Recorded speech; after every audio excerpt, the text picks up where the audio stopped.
Olá, está começando mais uma edição do programa Minuto Mamãe e Bebê. E eu vou abrir o programa de hoje falando sobre um assunto que todo mundo quer saber, as fases do trabalho de parto. Todo mundo quer saber e todo mundo tem muita dúvida sobre que fase é essa, o que acontece aqui. E óbvio que eu trouxe a Nath, a nossa ginecologista e obstetra. Bem-vinda novamente ao nosso programa. Muito obrigada, sempre bom estar aqui. É bom e é muito bom aprender com você. Então, assim, nos ajuda a entender quais são as fases e o que acontece em cada fase para a gente poder identificar e saber lá durante o trabalho da parto em qual fase eu estou, me diz, doutora?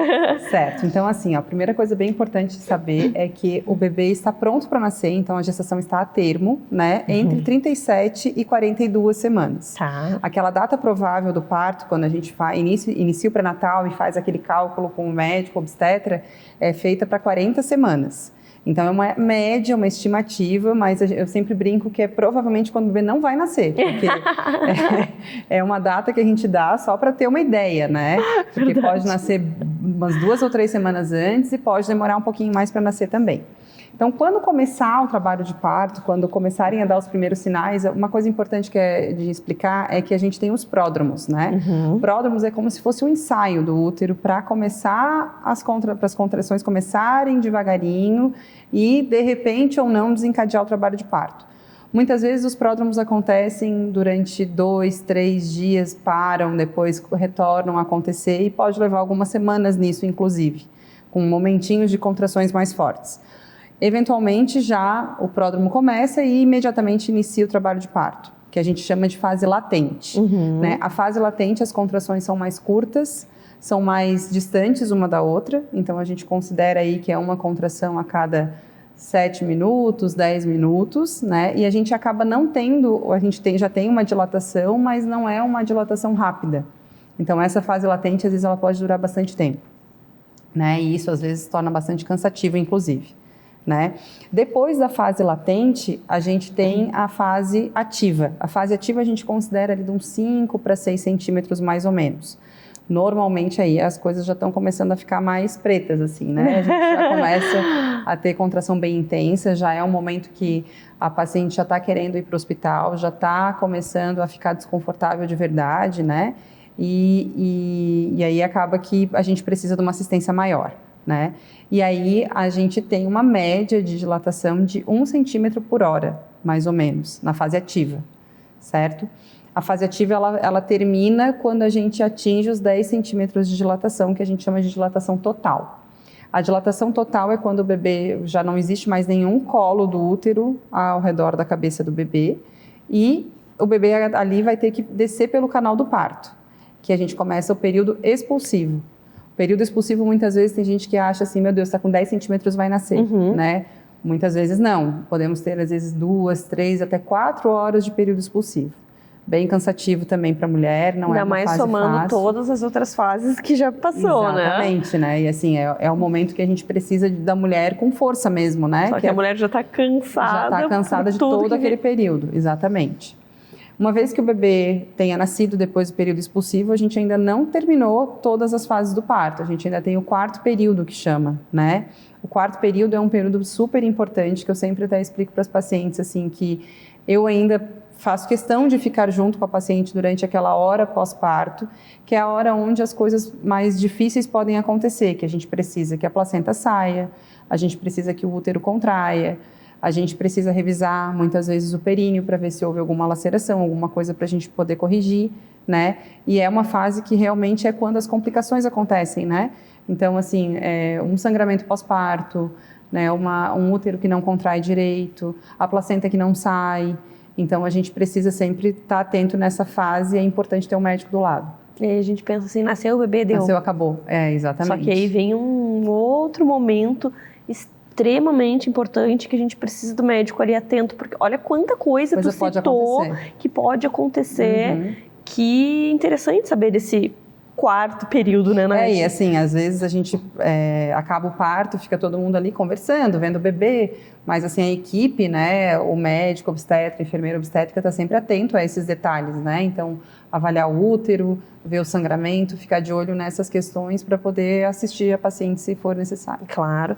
Nath, quando a gente pensa em analgesia, em qual desses momentos que ela entra? A analgesia, ela deve ser realizada sempre que a mulher solicitar, né? Em qualquer fase? Não, na realidade, assim, a gente tem momento certo de fazer a analgesia, né? Uma analgesia bem feita, ela resolve um trabalho de parto, assim como uma analgesia realizada no momento inoportuno, ela pode atrapalhar colocar a perder o trabalho de parto se for muito precoce. Então, o que a gente sempre indica? A gente precisa que o trabalho de parto esteja ativo, né? Então, o ideal é que seja ali para 5, 6 centímetros por ali, certo? Caso a paciente já tenha contrações muito intensas e a gente perceba que realmente o trabalho de parto começou, mas o colo ainda não dilatou totalmente e de repente fazer com 3, 4 centímetros ali um pouquinho antes para aliviar a paciente, dá para ser feito. Mas a priori, se for para dar uma regra, assim, a gente faz em trabalho de parto ativo mesmo, na fase ativa do trabalho de parto. Entendi. E daí, assim, qual é o objetivo da analgesia? O que ela vai ajudar no trabalho, no que ela vem, assim, a somar? A analgesia, ela tem um alívio bem substancial da dor, né? Que a gente até explica que não é para passar 100%, mas é para passar a dor naquele ponto que ela está insuportável. Então, a paciente, o ideal é que ela continue sabendo que tem contrações. Vou seguir sentindo. Vai seguir sentindo a barriga contrair, percebe, né? Mas, assim, ela não perde o movimento de perna, ela não perde a sensibilidade ao toque e ela continua conseguindo perceber o abdômen duro. Né? Uma analgesia, quando ela tem um bloqueio muito grande, ela também atrapalha, porque a paciente pode ficar com dificuldade de movimentação das pernas e acaba ficando mais difícil. E quanto tempo ela dura? A analgesia, ela dura em média umas 2 horas, né?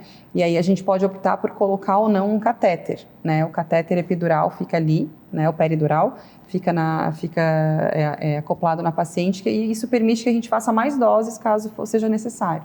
E daí então, você assim, que vai sentir ali, vendo como é que tá. Então, assim, a gente coloca um catéter, né? A paciente está com 7 centímetros. A gente estima que ela vai dilatar 1 centímetro por hora e ainda tenha mais um periodinho expulsivo. Então, ela vai botar o catéter, provavelmente ali por uns 9 centímetros a gente vai precisar fazer um pouquinho mais, né? E aí ela fica com a analgesia até o final. Né? Ou então também é interessante que ela já esteja começando a ter um pouquinho mais de sensibilidade quando chegar pertinho dos 10 centímetros, para poder ter a sensação do bebê querer nascer e empurrar. Então, muitas vezes, assim, não é interessante fazer, por exemplo, no período expulsivo, né, uma analgesia, embora às vezes a gente precise. Sim, cada caso é um caso. Cada caso é individual, a gente precisa ver como é que é aquela paciente.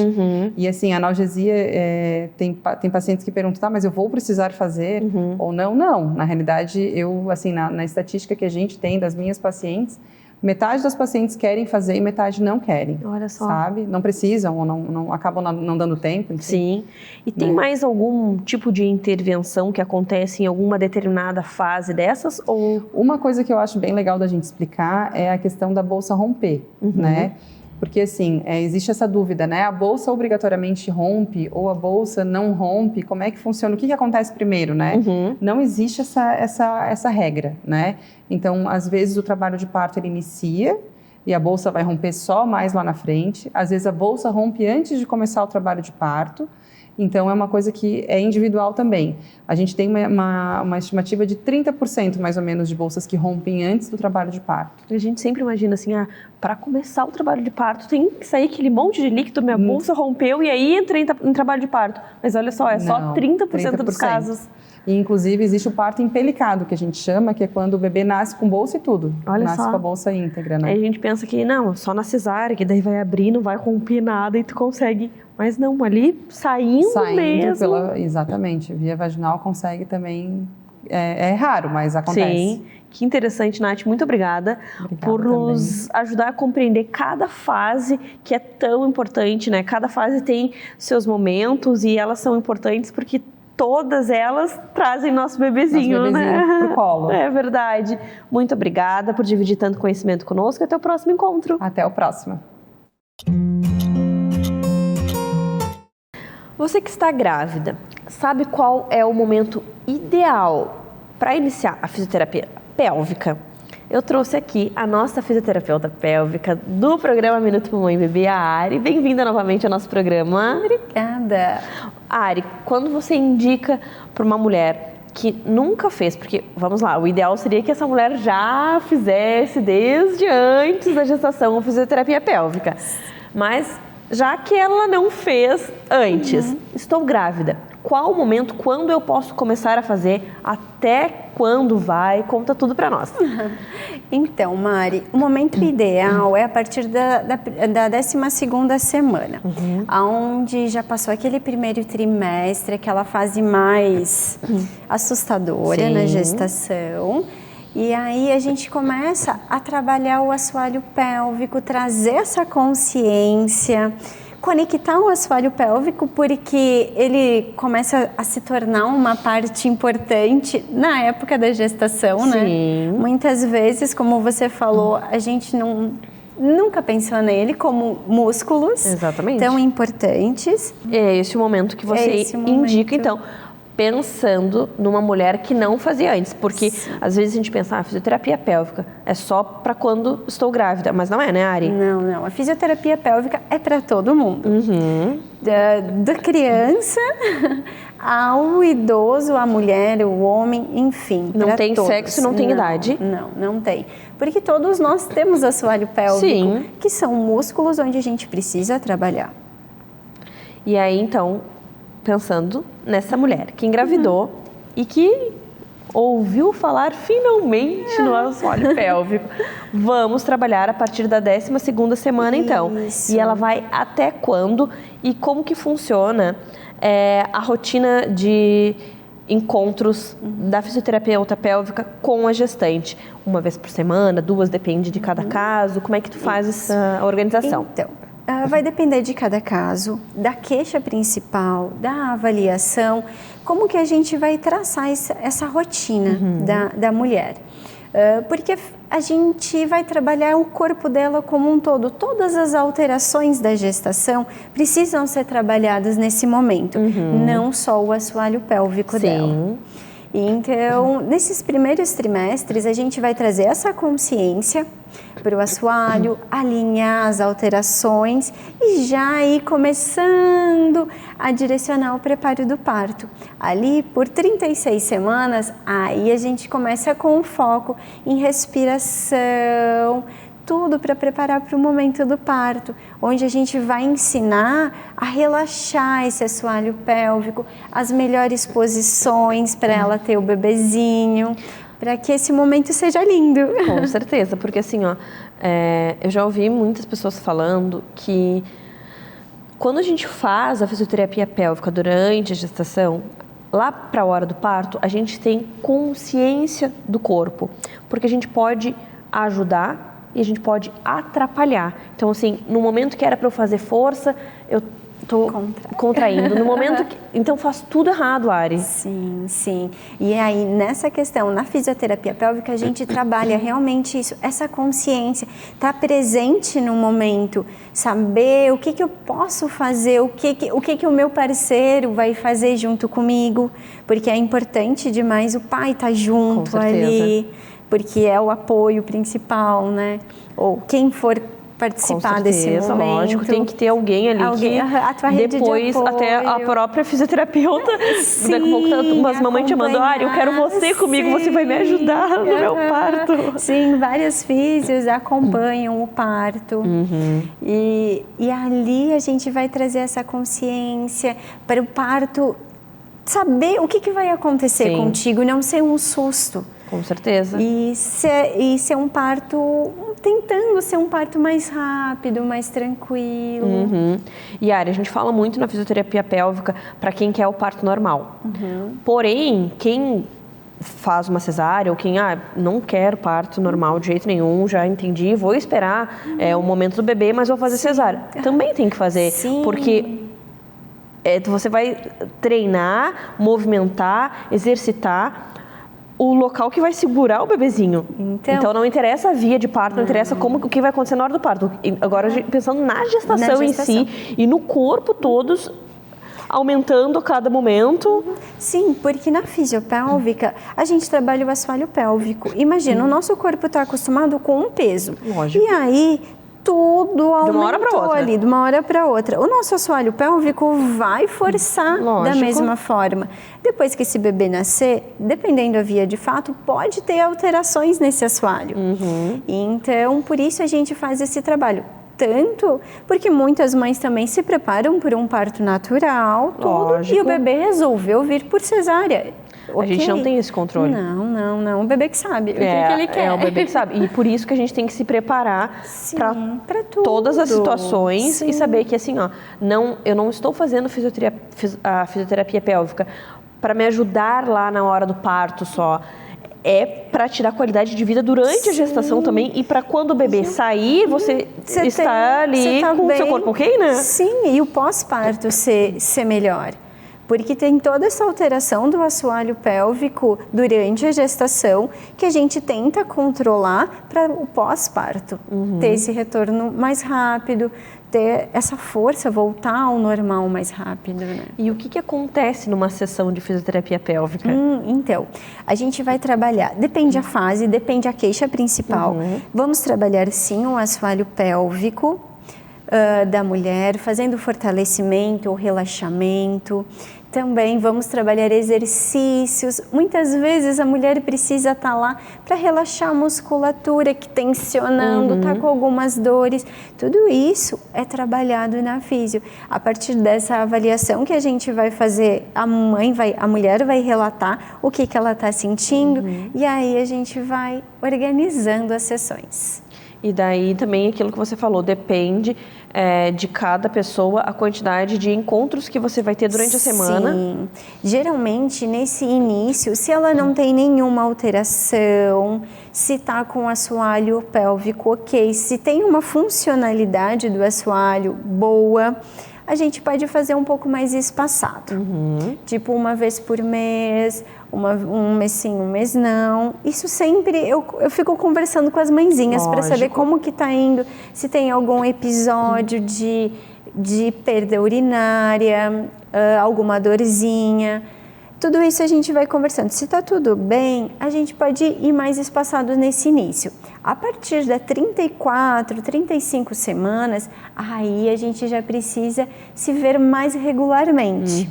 Porque aí precisa ver como que está esse assoalho, se ele está funcional de novo, se ele está sabendo relaxar e contrair, se a respiração, porque a respiração é muito importante nesse momento, se ela está fluindo também. Então, aí a gente vai começando a fazer esse trabalho, direcionando para o parto. Que legal, Ari, que legal, que trabalho maravilhoso, porque você nos traz consciência corporal. Sim. Algo que a gente deveria conhecer, mas a gente não conhece. E aí vem um profissional que entende e mostra, olha, se você fizer assim, você vai sentir isso. Ó, sentiu, percebeu?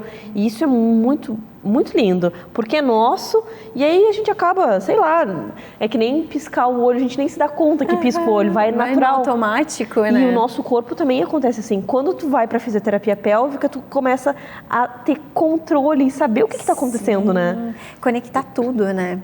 Fazer com que tudo faça sentido ali. Tu conectar o teu assoalho pélvico, esses músculos, a todo o resto do teu corpo, a tudo que tu faz. Então, é muito bacana. Parabéns por esse trabalho maravilhoso, parabéns mesmo, assim. Obrigada por trazer tanto conteúdo, por nos mostrar os benefícios de fazer uma fisioterapia pélvica, e até o nosso próximo encontro. Até mais! Você está tentando engravidar e não está conseguindo? Sabia que hoje eu tenho umas dicas especiais, que se você colocar em prática, você pode ter o seu tão sonhado positivo. Quem vai trazer essas dicas para nós é a Karina. Bem-vinda novamente ao nosso programa. É um prazer sempre estar aqui com vocês. Então, me fala um pouquinho sobre essas dicas que tu preparou com tanto carinho para a gente ajudar essa mulherada que está tentando engravidar e não vem esse tão sonhado positivo. Sim. Vamos começar por uma que é a minha queridinha, que eu falo que funciona para 95% das mulheres que querem engravidar, que é o escalda-pés. Que é basicamente você pegar um balde com água quente, você coloca água dentro, né? Depois você vai colocando água da torneira para que fique em uma temperatura quentinho, agradável para os seus pés.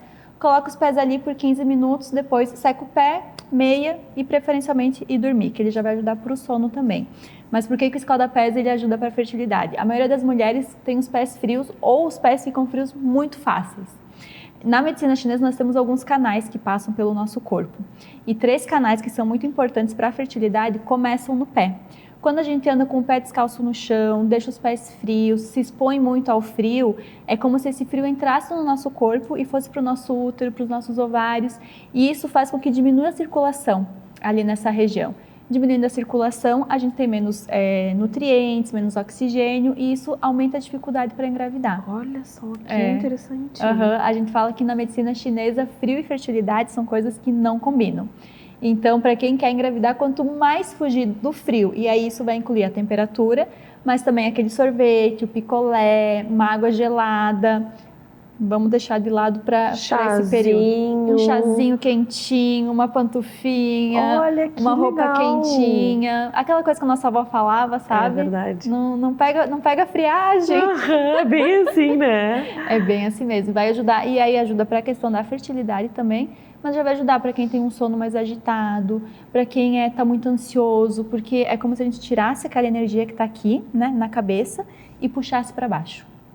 Então, para quem tem dificuldade para dormir também, e aí já entra como uma segunda dica, né, que ter um sono de qualidade é muito importante para a nossa fertilidade, o escalda-pés também já vai ajudar nesse ponto. Porque daí você já se prepara para dormir, você faz ali 15 minutinhos antes de ir para a cama, né, então você já diminui um pouquinho a ansiedade e você já consegue entrar num sono mais tranquilo também. E aí você já dorme melhor a noite toda.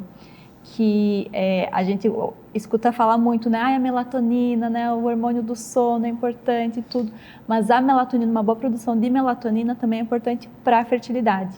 Porque a melatonina vai melhorar a qualidade dos óvulos e ela também é muito antioxidante. Então ela limpa todos os radicais livres, todo aquele fluido que está ali nos ovários, no útero, é como se a melatonina ajudasse a limpar. Nossa. E aí, quando a gente tem um ambiente de qualidade e óvulos de qualidade, as chances de uma gravidez acontecer também aumentam. Adorei. A gente... Coisas que a gente nem imagina e que tem tudo a ver mesmo, faz muito sentido. A gente fica pensando, eu estou aqui boba com tanta informação, quero mais dicas. Então, vamos lá. A terceira dica seria reduzir ao máximo, né, ou se conseguir retirar o consumo de cafeína em geral, que aí nisso inclui o café, bebidas energéticas, guaraná, o chá verde, o chá preto e bebidas alcoólicas, porque tanto a cafeína quanto o álcool, eles aumentam a produção de radicais livres, que é como se fossem toxinas ali no nosso corpo, né? E aí eles vão prejudicar essa qualidade de óvulo, porque a gente sempre começa lá atrás, né? Não estou conseguindo engravidar, estou tentando isso, mas a gente tem que voltar lá para onde tudo começa, que é óvulo e espermatozoide, né? Então, quanto melhor for a qualidade desses dois, maiores são as chances de ter uma fecundação, de formar um embrião e a gestação acontecer. Então aí entra papai também. Com certeza. O tentante masculino. Masculino, exatamente. Todas essas alterações de estilo de vida e tudo que eu acabo falando aqui serve tanto para a mulher, mas também serve para o homem. Porque para você ter formar um embrião, para você ter um bebê, é metade pai, metade mãe, né? A gente tem que ter óvulo e espermatozoide e essa conta é 50% cada um. Então, a qualidade do óvulo e a qualidade do espermatozoide é de igual importância. Então, os dois têm que cuidar nesse sentido. Porque às vezes acaba ficando a mãe correndo, tentando fazer de tudo, e corta isso, e corta aquilo, melhora aqui, melhora ali. E o pai lá, tomando Coca-Cola, tomando a cervejinha, tomando bastante cerveja, e nem aí, dormindo super mal também. E daí que qualidade que tem esse espermatozoide também. Sim. Aí a mãe tá lá fazendo tudo certinho, então realmente é uma conta que tem que ser, né? Tem que ser balanceada. Exatamente. Porque por mais que às vezes, né, apresente a mulher que tem uma endometriose, um ovário policístico, alguma coisa assim, que é um fator que dificulta, mas a gente, independente disso, tem que voltar atrás e sempre pensar em óvulo e espermatozoide. E para o homem acaba sendo mais rápido e até um pouco mais fácil, porque a cada 3 meses todo o estoque de espermatozoides é renovado. Então, de 3 em 3 meses renovou. Na mulher não tem isso, né? Com os óvulos que nós nascemos, a gente só vai diminuindo, né? Então, aí a gente vai cuidando dessa qualidade e aí a gente tem um cuidado a mais longo prazo, né? E para o homem, são 3 meses bem cuidadinhos, que eu falo, né? De cuidar desse estilo de vida. A gente já renovou todos os espermatozoides dele e aí são espermatozoides de uma melhor qualidade. Olha só. Então, sensacional. É bem importante cuidar para os dois, né? Se os dois fazerem escalda-pés, os dois irem dormir mais cedo. E aí vai entrar a questão da alimentação, que também serve para os dois, né? Quanto mais a alimentação for uma alimentação de qualidade, uma alimentação de verdade, com alimentos de verdade, que são coisas que você consegue plantar e comer, que não são coisas que você compra e você olha na lista de ingredientes e tu fala, nossa, mas que nome é esse que eu não conheço, né?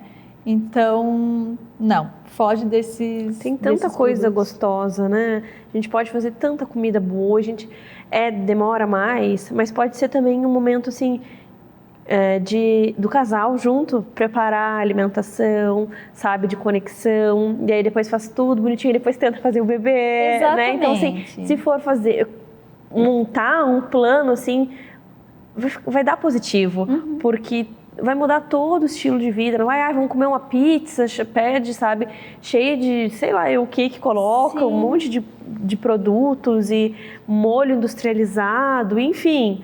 E aí come a pizza, olha um filme, dorme lá no sofá mesmo, então assim, muda realmente a qualidade daquele casal, né? E outra coisa, se você for parar para pensar, nesse estilo de vida que você quer um bebê? Exatamente. Com esse tipo de alimentação, com essa rotina, que você não consegue um tempinho para você fazer uma atividade física, não é verdade? Já é um momento para a gente repensar e rever tudo, né? Sim, exatamente, porque é o que eu falo, pro novo chegar, pro bebê chegar, você tem que abrir espaço na tua vida para ele chegar. Se a tua vida está toda ocupada, se a tua agenda está ali de hora em hora com atividades, que você não tem tempo nem para você mesma, como que vai ter espaço para um bebê chegar na sua vida? E aí, né, algumas mulheres falam, não, mas quando eu engravidar, vou mudar, vai ser diferente. Mas por que não mudar antes? Claro. Por que não, né, já começar essa mudança, melhorar tudo isso, e aí sim, quando o bebê vier, tu já vai estar, né, equilibrada, já vai estar saudável, e aí a gestação vai ser consequência disso. E uma coisa importante que tu falou é essa conexão com o casal, né? Porque às vezes essa jornada, né, passa mês, e eu falo assim que mês após mês é um tombo, né? Quando você leva o negativo, aí tu cai e aí você tem que se levantar de novo. Então, é desgastante para o casal, às vezes gera muito conflito. Então, criar esses momentos de conexão é muito importante. É muito importante, porque tem casal que às vezes está tentando engravidar e ao mesmo tempo está pensando em se separar, né? Porque eles estão brigando, discutindo, colocando a culpa um no outro. Mas a culpa é tua, a culpa é minha. No momento em que tem que se juntar, nós dois queremos. Eu quero muito ser mãe, você quer muito ser pai. Então, a gente tem que se juntar e não jogar contra um do outro, né? Exatamente, as duas jogando junto, né? O que a gente pode fazer para melhorar? Não, a gente vai conseguir na hora certa, eu tô contigo, vamos preparar um jantarzinho gostoso, depois a gente olha um filme legal, rapidinho, depois a gente namora, sabe? Então, mudar até a qualidade de vida, criar essa conexão do casal. Poxa, vocês estão juntos por quê? Lá no começo era diferente, né? Resgatar esses momentos que tinha no começo e que são atropelados pela rotina. Sim, completamente. E se perde, né? E às vezes aí o casal fica tão focado nisso, né? Do quero engravidar, que esquece do casal mesmo, né? De um olhar pro outro e às vezes fica nessa coisa, nossa, mas eu não tenho tempo, né? Pra cozinhar. Então assim, ó, tira a sexta-feira à noite ou o sábado, assim, ó, vamos ter esse momento nosso. E aí vai colocando aos pouquinhos na rotina também, não precisa ser nada drástico, não precisa ser nada, mais uma obrigação, né, para ficar mais um peso. Então, vai colocando aos pouquinhos na sua rotina, implementando, e a gente se acostuma muito fácil com as coisas, né, tanto pro bem quanto pro mal. Verdade. Então, a gente se acostuma a comer a pizza, a comer o hambúrguer, a depois de comer fica aquela sensação de estufamento, ficar sonolento, pesado. A gente vai treinando o nosso paladar para as comidas diferentes também, né? Então, você preparar uma carne com um refogado, uma comida mais saudável, o teu paladar vai se acostumando também. Com certeza. Adorei. Dicas valiosas e para qualquer fase da vida do casal, da mulher, do homem, porque não é só no momento em que a gente está mal e quer mudar. Isso pode acontecer já para não chegar no mal, para manter uma vida mais tranquila, mais saudável. Adorei, querida. Muito obrigada. Espero que você também tenha gostado. E é claro, lembra que se tiver qualquer dúvida, manda mensagem para nós, que a Karina ajuda a responder, tá bom? Muito obrigada, querida, e até o próximo encontro. Eu que agradeço. Muito obrigada. Você já ouviu falar em histeroscopia? será que qualquer profissional do mundo da ginecologia pode fazer? Isso eu vou contar para você agora com o nosso ginecologista obstetra, Dr. Luiz Fernando Fraceto. Bem-vindo novamente ao nosso programa. Obrigado, Mariana. Obrigado pelo convite novamente. Boa tarde, audiência. Hoje trouxemos esse tema e eu quero entender um pouquinho quem é que pode fazer e para que serve a histeroscopia. Então, muitas vezes a paciente vai no seu ginecologista e tem alguma alteração no ultrassom, ou tem um sangramento uterino anormal, uma menstruação exagerada, e o ginecologista dela pede para ela fazer uma histeroscopia. E muitas vezes nem explica para a paciente que procedimento é esse que ela tem que fazer. Que nome é esse? Meu médico pediu isso. O que está acontecendo comigo, meu Deus?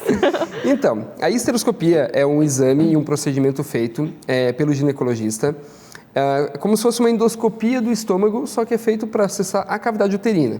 Então, com a paciente sedada no centro cirúrgico, a paciente vai estar dormindo, a gente entra com uma câmera dentro, pela vagina, pelo colo do útero, acessa a cavidade uterina e consegue, assim, fazer diagnóstico do que está doente, qual é o problema que ela está apresentando e consegue já, no mesmo momento, tratar essa patologia. Que ótimo. Então, por exemplo, a paciente está menstruando demais, ela vai no seu ginecologista e ele observa que ela teve um pólipo uterino ou tem um mioma submucoso. Aí o médico dela vai pedir para ela ir lá e tratar com a endoscopia, com a histeroscopia. Então, esse é um procedimento que é diagnóstico e terapêutico no mesmo tempo cirúrgico. Olha. Então, a paciente já sai com o diagnóstico e já sai sem a patologia. Então, tudo que tiver de alterado a gente já tira nesse procedimento, manda para a biópsia e assim já resolve o problema da paciente. Quais outros motivos que um ginecologista pode solicitar a histeroscopia? Então, a histeroscopia é feita quando no ultrassom transvaginal é detectada alguma alteração. Então, um pólipo, um mioma, uma sinéquia uterina, que é uma aderência dentro do útero. As pacientes, por exemplo, que já estão menopausadas, que já estão há 1 ano sem menstruar e que de repente voltam a ter sangramento. Essas pacientes precisam ser investigadas para ver se existe alguma patologia, alguma lesão pré-maligna, algo que possa no futuro se transformar num câncer de útero. Então, o ginecologista vai pedir a histeroscopia nesses casos. Uma outra indicação que tem sido cada vez mais frequente de histeroscopia é nos casos de infertilidade, Mariana. Então, aquela paciente, aquele casal que não consegue ter filhos ou que engravida, mas tem abortamentos de repetição, que não consegue segurar as gestações, elas têm indicação de fazer histeroscopia para avaliar a cavidade uterina, ver se ela tem um formato normal, se não tem nenhuma aderência, se não tem nenhum pólipo, se não tem endometrite, se não tem uma inflamação na camada interna do útero, tá? Então, essa é uma indicação, como os casais estão engravidando cada vez mais tardiamente, eles estão tendo mais dificuldade para engravidar. Então, nós auxiliamos esses casais também através da histeroscopia. Que interessante. E daí você me falou que o ginecologista encaminha para fazer esse procedimento, mas você também é ginecologista. Então, quando um ginecologista pode fazer esse tipo de exame? Me explica. Então, para fazer a histeroscopia é necessário ter uma subespecialização. A ginecologia já é uma especialidade. Então, a gente acaba os 6 anos de medicina, faz mais 3 anos de ginecologia obstetrícia e quem quer fazer histeroscopia ou faz um curso ou faz uma especialização em endoscopia ginecológica. Né? Normalmente exige um material adequado, um treinamento adequado, até para que esse profissional ele possa fazer o procedimento com segurança, com efetividade. Caso haja uma complicação, ele ter o treinamento necessário para resolver a complicação. Então, a gente considera uma subespecialidade do ginecologista. Por isso que nem todo ginecologista faz histeroscopia. Entendi. É para aquele ginecologista que gosta muito de estudar, que não para nunca de estudar. Para quem gosta de procedimento cirúrgico, para quem gosta de centro cirúrgico, é um procedimento muito bom de fazer, porque ele é rápido, a gente faz em centro cirúrgico, mas a internação sempre normalmente... em centro cirúrgico, porque precisa a paciente estar sedada, precisa de equipamento específico, no consultório não tem como ser feito. Algumas patologias podem ser tratadas no consultório sem anestesia, mas é um pouco mais desconfortável, um pouco mais doloroso. Aí a mulher tem que ficar ali parada, esperando tudo acontecer. Dói um pouco mais, dá uma cólica mais forte e exige uma logística de consultório que nem sempre a gente tem disponível. Entendi. Então a gente tem optado por fazer no centro cirúrgico, por ser mais confortável, né? Mais fácil, o material já está disponível, a esterilização é mais fácil, então a gente acaba fazendo no centro cirúrgico. Mas é um procedimento relativamente rápido, dura mais ou menos 30, 40 minutos, os casos mais difíceis, às vezes até mais rápido que isso. Com anestesia fica mais confortável, vai embora no mesmo dia, raramente a paciente fica internada, a não ser que haja algum tipo de complicação.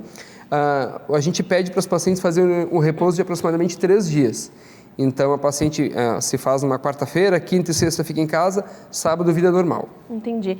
E uma vez que a paciente fez esse procedimento, ela precisa refazer ou ela pode depois fazer algum outro tipo de exame para ver se está tudo ok lá por dentro? Tem algum tipo de retorno? Algumas poucas patologias necessitam de uma reabordagem cirúrgica. Então, por exemplo, paciente que tem grandes miomas, que querem engravidar e precisam preservar o seu útero, e tem muitos miomas da cavidade uterina, a gente tira uma parte dos miomas num tempo cirúrgico, planeja uma segunda ida ao centro cirúrgico depois de 6 semanas para retirar o restante. Paciente que faz lise de sinéquias, por exemplo, quando tem aderência dentro do útero, e isso impede a paciente de engravidar. Então, muitas vezes a gente faz a lise das sinéquias, né, resolve essas aderências e depois retorna ao centro cirúrgico depois de 1 mês e meio para ver se ficou ainda alguma sequela, ver como é que ficou a cavidade, para depois liberar para engravidar. Entendi. E daí, para ela ver, ela tem que ver com a esteroscopia. Ela não pode ver, por exemplo, com ultrassom transvaginal? Não. Nesse tipo de patologia mais complexa, normalmente um segundo tempo com a esteroscopia é necessário. Entendi. Então, a gente sempre prefere entrar com a câmera novamente, olhar o útero por dentro, ver o que ficou de lesão ainda, ver se precisa retirar mais alguma coisa, para depois liberar ela para o seu ginecologista. Entendi. E toda vez que o médico faz a esteroscopia, a gente orienta ela que retorne com o seu ginecologista, com o laudo, com a biópsia, para daí dar o seguimento ao tratamento. Ah, que interessante. E existe a possibilidade de estar fazendo um ultrassom transvaginal e ali enxergar alguma coisa, ou para enxergar algo tem que ser mesmo com a esteroscopia? O exame de ultrassom é um exame de triagem. Então, é um exame que normalmente, por exemplo, se a paciente tem um sangramento uterino anormal, está menstruando demais, tem sangramentos assim de muitos dias em grande volume, o ginecologista vai começar a investigação fazendo ultrassom transvaginal. Nesse ultrassom transvaginal, se for detectada alguma patologia, por exemplo, um pólipo ou um mioma, aí que ele vai encaminhar para fazer a esteroscopia, que é o procedimento um pouco mais invasivo. E daí como é que se faz essa retirada? Por meio de pinças especiais, material especial, é um material muito fino, são lentes de grande aumento, é um material geralmente importado que a gente usa para poder fazer a retirada dessas doenças. Com a câmera ali dentro, com a câmera vai olhando dentro. tudo e... É uma endoscopia como se fosse do estômago, né? No estômago o médico entra com a câmera, filma o estômago por dentro, vê o que tem de lesão e tira. É a mesma coisa, só que a gente faz todo por vias naturais, pela vagina, pelo colo do útero, não tem ponto, não tem sutura, não tem corte, super tranquilo. Nossa, que legal, adorei. Que interessante, parabéns por essa especialização, que eu tenho certeza que ajuda muitas pessoas.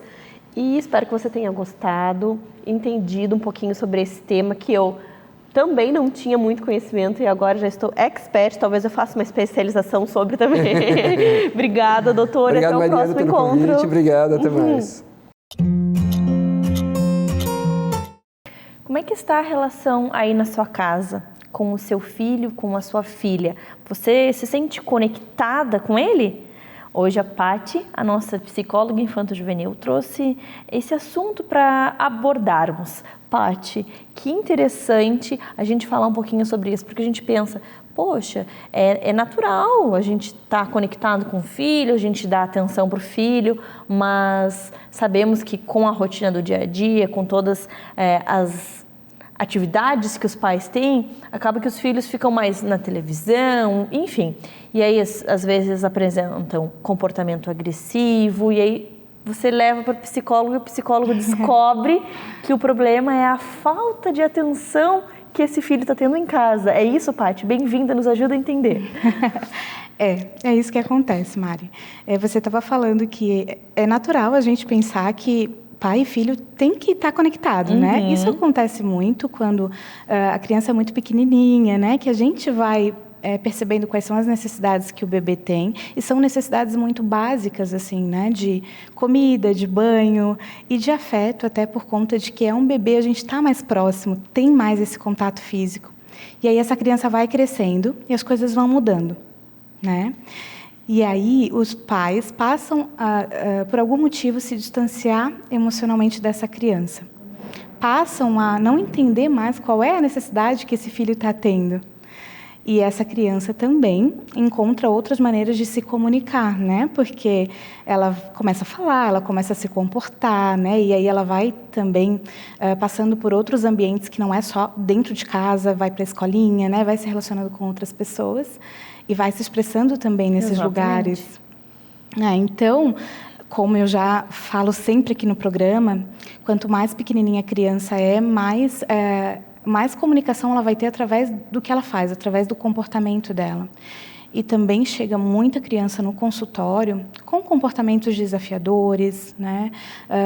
Mostrando uma certa irritação, uma certa irritabilidade, uma certa agressividade. Os pais vezes não até sabem. raiva. Isso, e os pais não sabem de onde vem. Então, depois de uma avaliação, né, depois de toda uma investigação, tem famílias que sim, que a gente acaba percebendo que esse comportamento vem por uma necessidade de atenção. Porque é dessa forma que a criança acaba encontrando de comunicar que ela precisa ser vista por esses pais. Porque às vezes, olha só, o problemão que pode ocorrer. A criança apresenta o primeiro comportamento agressivo e ela é punida com um comportamento agressivo, sendo que o que ela quer é amor e atenção. Então ela faz mais, Sim. porque vira um círculo. Até ela não sabe como que ela vai chamar a atenção, que ela vai conseguir essa conexão, que ela vai conseguir esse abraço. Quanto mais coisas erradas ela faz, mais ela se distancia. Então ela vai ficando perdida.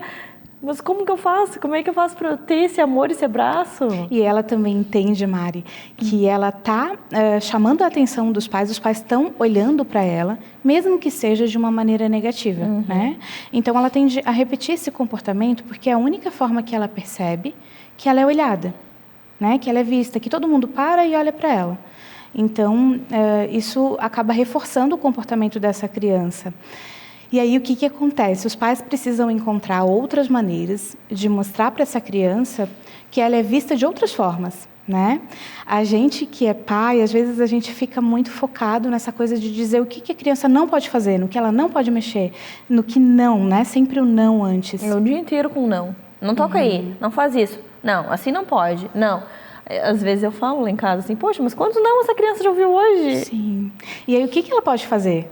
Né? Qual é a necessidade do meu filho?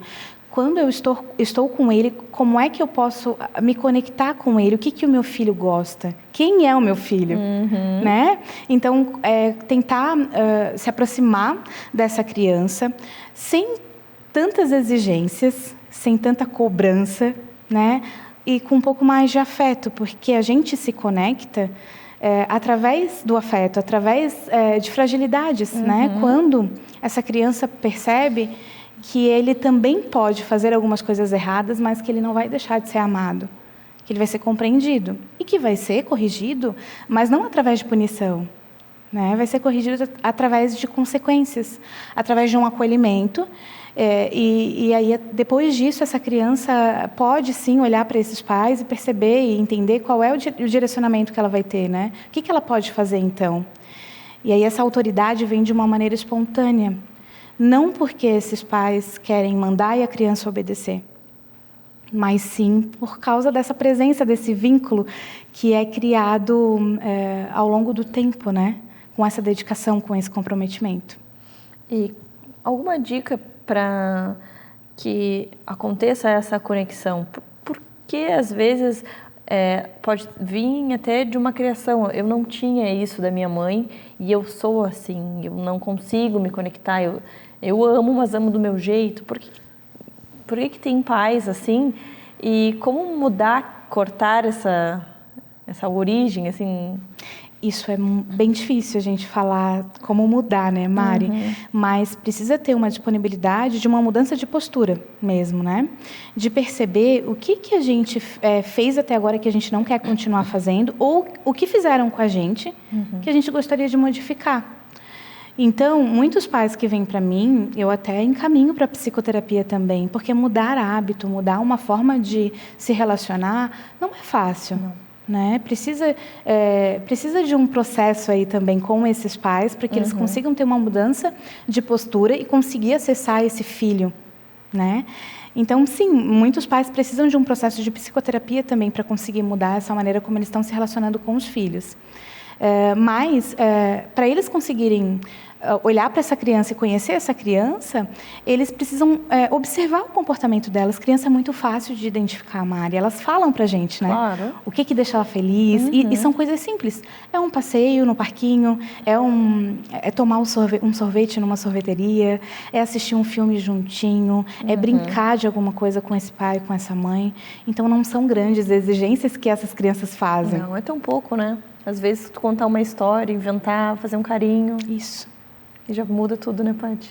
Eles perceberem que o pai e a mãe estão ali, estão entregue, estão vivendo aquele momento. 1 hora, minutos, mas é vocês dois, vocês três, é a mãe, o pai, o filho ali, sem celular, sem preocupação, só vivendo aquele momento. Eu falo, Mari, que o tempo de qualidade, esse famoso tempo de qualidade, é um santo remédio para comportamento inadequado. Quando essa criança começa a ter esse acesso, os pais começam a encher o tanque emocional dessa criança, a gente vai percebendo, ao longo do tempo, que ela não precisa mais se comportar daquela maneira inadequada para poder ter a atenção desses pais.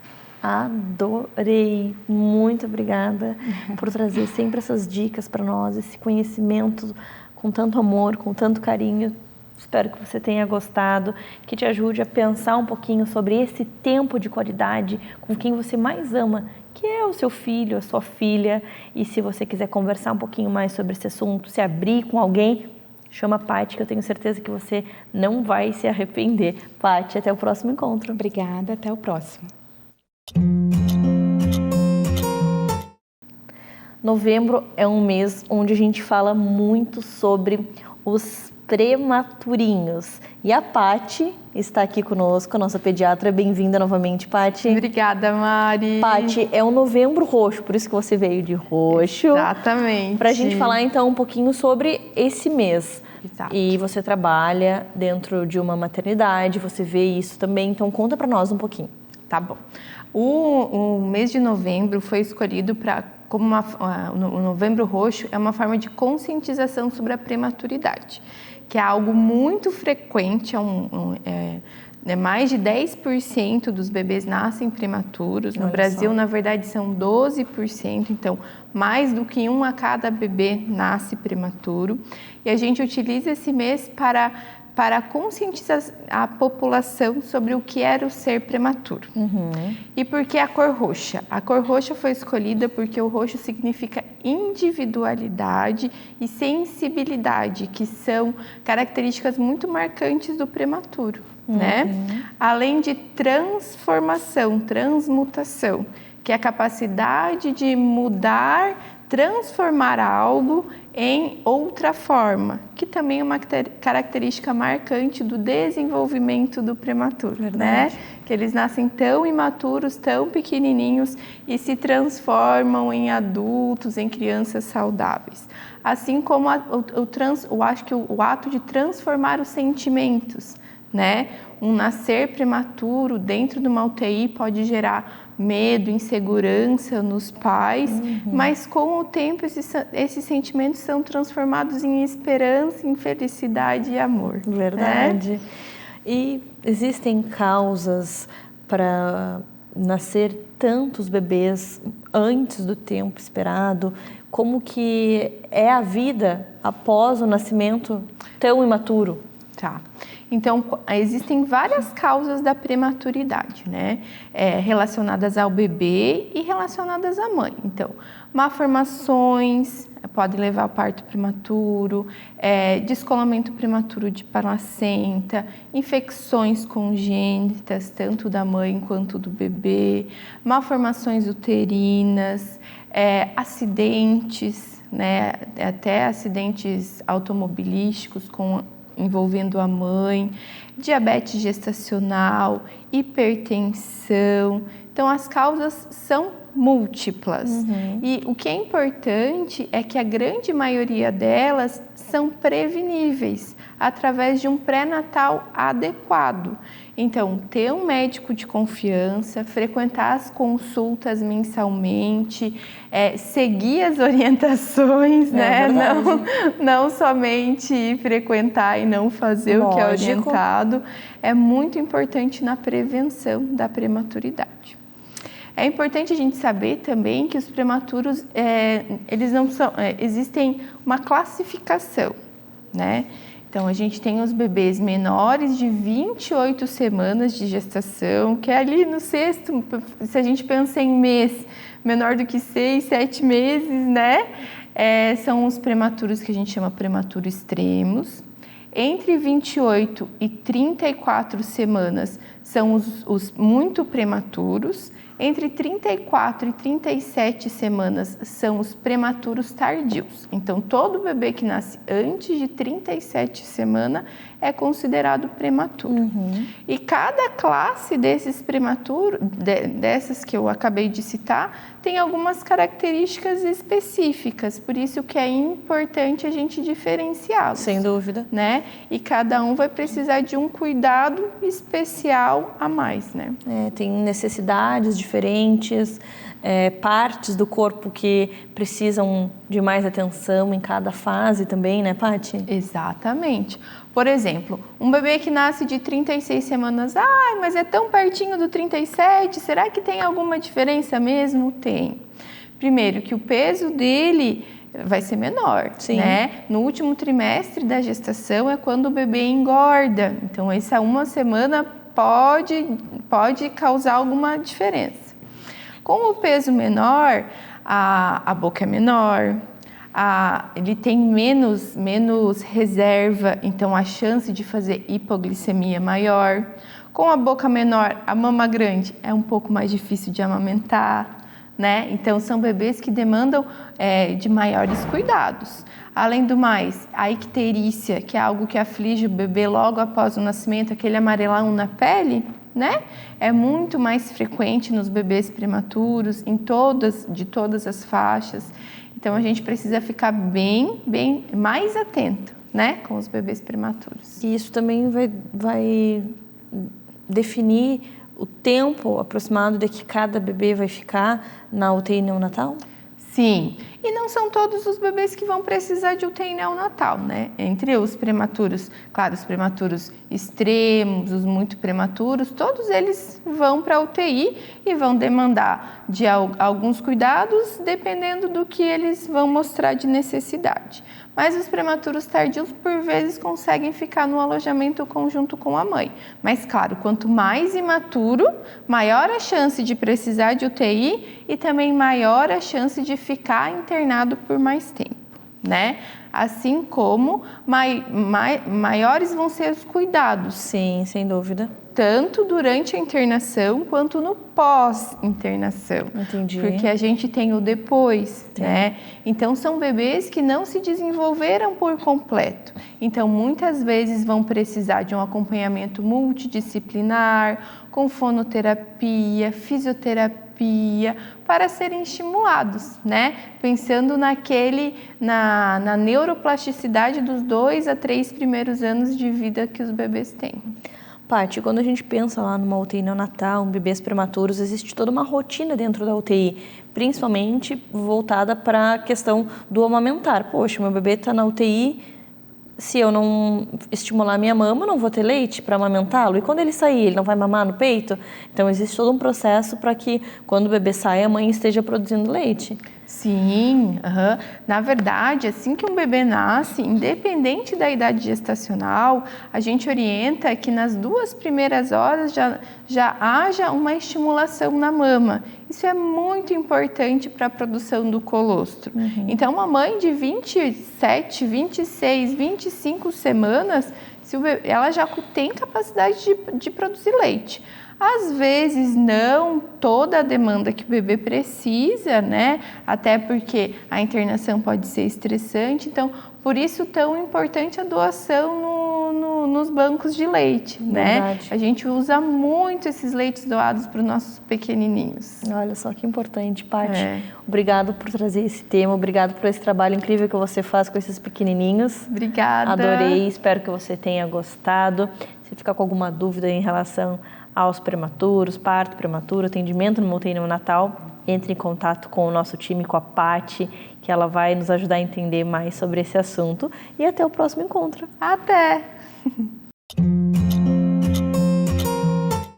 Agora nós vamos falar sobre doenças que acometem os meninos. Isso mesmo, aquela parte íntima do menininho. O pênis, o pinto, como você chama em casa? Não sei, mas o nosso cirurgião pediátrico veio falar sobre isso, sobre doenças penianas. É isso, doutor? Isso, Mariana.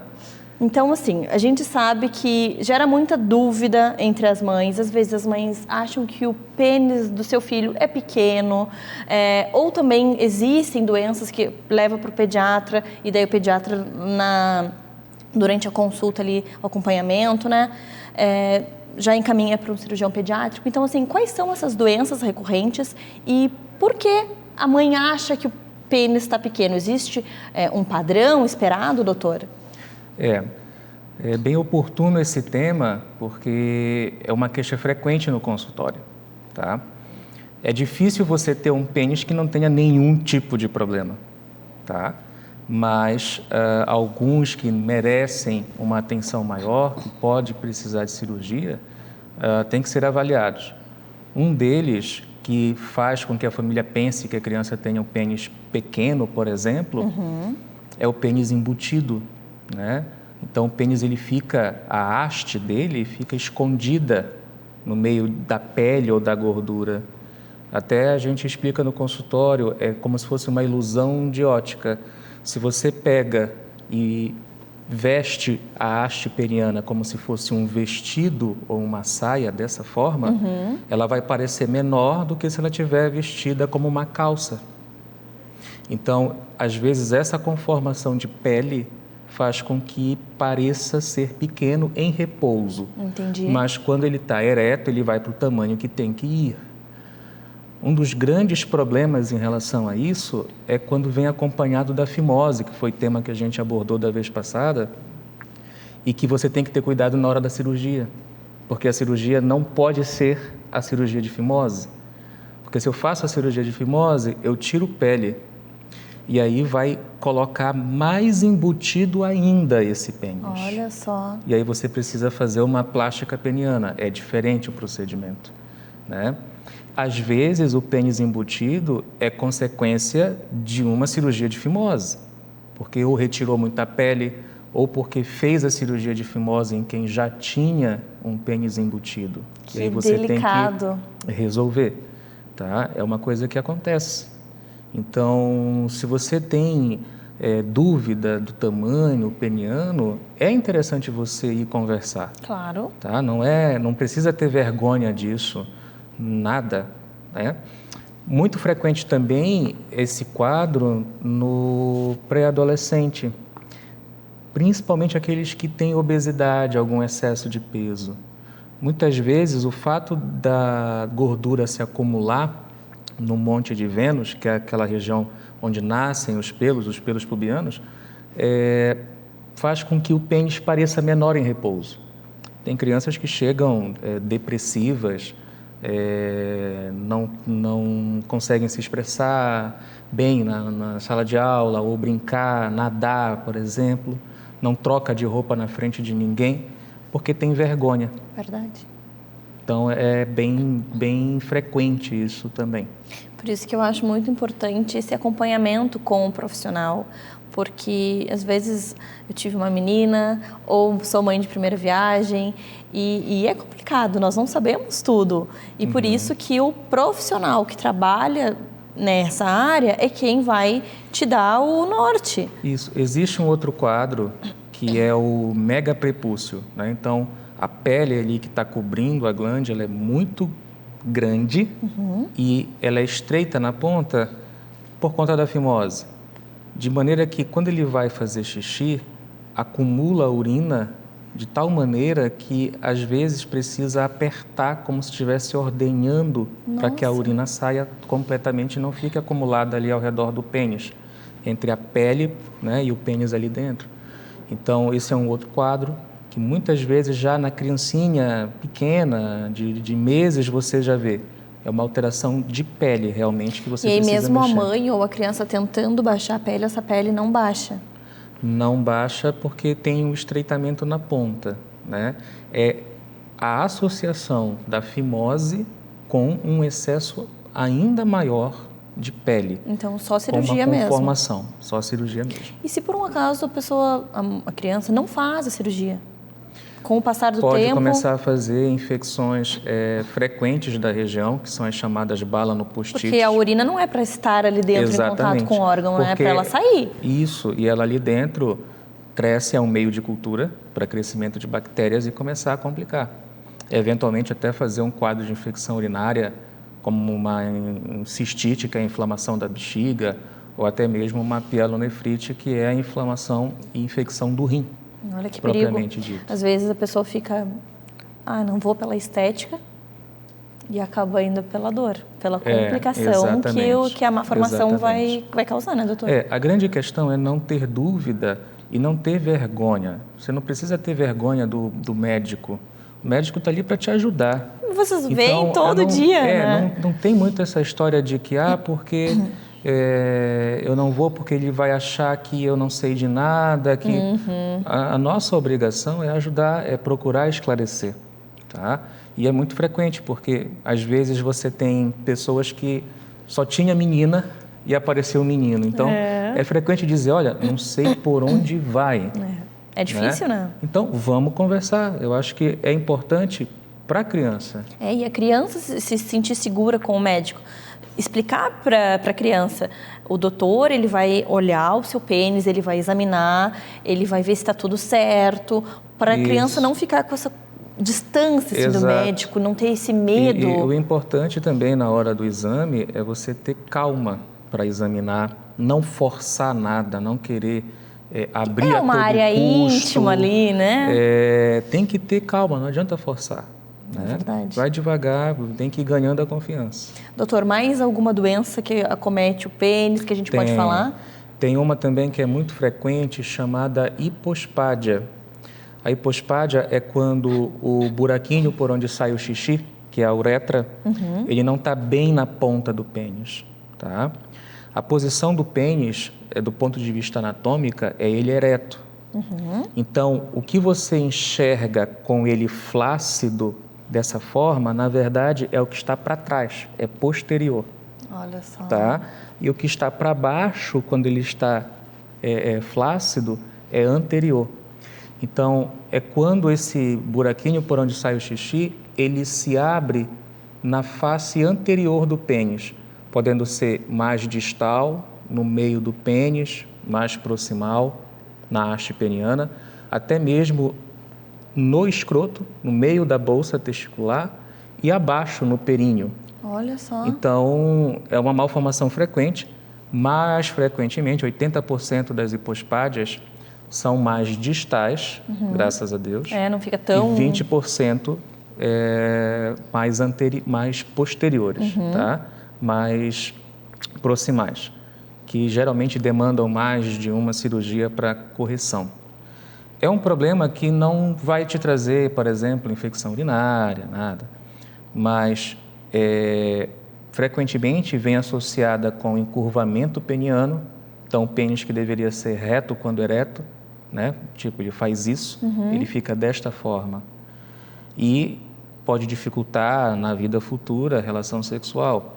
E o buraquinho, né, mais na ponta, que não vai permitir que o menino faça xixi em pé e possa ter dificuldade, quando adulto, se nada for feito, de engravidar, porque ele não vai conseguir ejacular dentro da vagina. Então, é um problema que a gente procura resolver já quando criança. O ideal, não que seja proibitivo fazer depois, mas o ideal é fazer antes de sair da fralda, até pelo cuidado, pela lembrança, e existe também melhor cicatrização nessa faixa etária. Que interessante. Tá? Mas, não deu para fazer, ou a família não quis fazer por algum motivo, tem problema fazer depois? Não, não tem. Tá? O importante é a família definir, né, se vai fazer ou não, e nem toda a hipospádia, ela precisa ser operada. Então, a família está com uma hipospádia bem próximo da ponta do pênis, a criança urina em pé, não está encurvado. Em princípio, está urinando em pé, vai ter condições de engravidar alguém, mexeria mais por estética. Sim. Né? Então, é mais esse julgamento, esse bom senso que tem que ter entre quem está atendendo e a família. Que legal, doutor. Obrigada por dividir tantas informações eu conosco. Que agradeço. E até o próximo encontro. Obrigado, um abraço, espero que tenham gostado.